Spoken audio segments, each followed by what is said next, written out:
Assalamualaikum warahmatullahi wabarakatuh. Bertemu lagi dengan Ibu Dila Yunda. Di sini Ibu akan melanjutkan materi dari sebelumnya, yaitu masih seputar dengan teks anekdot. Nah, di dalam teks anekdot terdapat mengkonstruksi makna tersirat di dalam teks anekdot.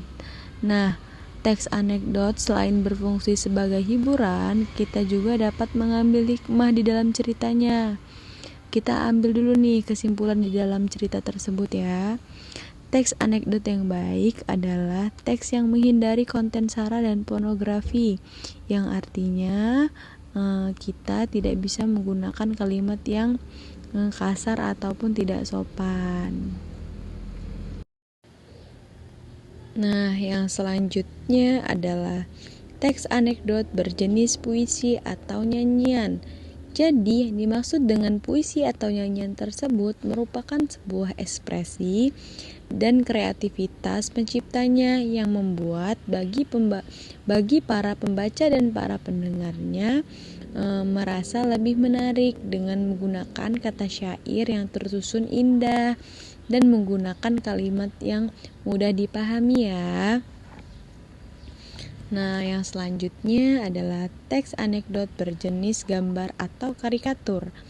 Nah, yang dimaksud dengan berjenis gambar atau karikatur adalah sebuah objek yang kita lihat secara langsung atas adanya keindahan-keindahan yang kita lihat di dalam gambar tersebut, yang membuat bagi para pembaca dan para pendengarnya merasa menarik dengan gambar tersebut.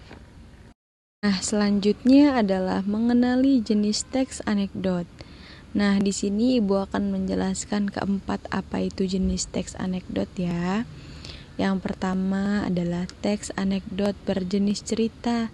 Jadi, yang dimaksud dengan cerita adalah cerita yang naratif bersifat menguraikan berdasarkan urutan waktu atau peristiwa yang diatur. Yang artinya kita harus menjabarkan dulu temanya, penokohannya, latarnya, amanat, saran, dan lain-lain. Nah, itu yang seputar dengan cerita ya. Selanjutnya adalah teks anekdot berjenis dialog. Untuk teks berjenis dialog tersebut adalah berupa percakapan-percakapan antara pelaku dalam cerita. Anekdot berbentuk dialog dapat juga pelakunya seorang diri, biasanya juga dalam stand up komedi. Jadi yang dimaksud dengan dialog adalah adanya cerita secara langsung, tidak ada media yang membatasi percakapan-percakapan tersebut.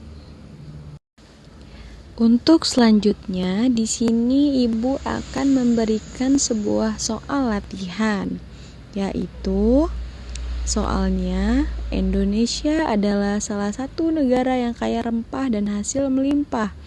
Namun, banyak rakyat yang hidup miskin dan kelaparan.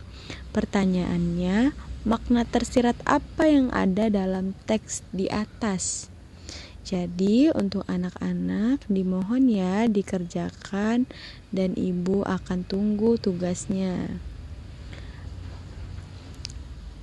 Mungkin itu saja yang dapat Ibu sampaikan untuk pertemuan kali ini.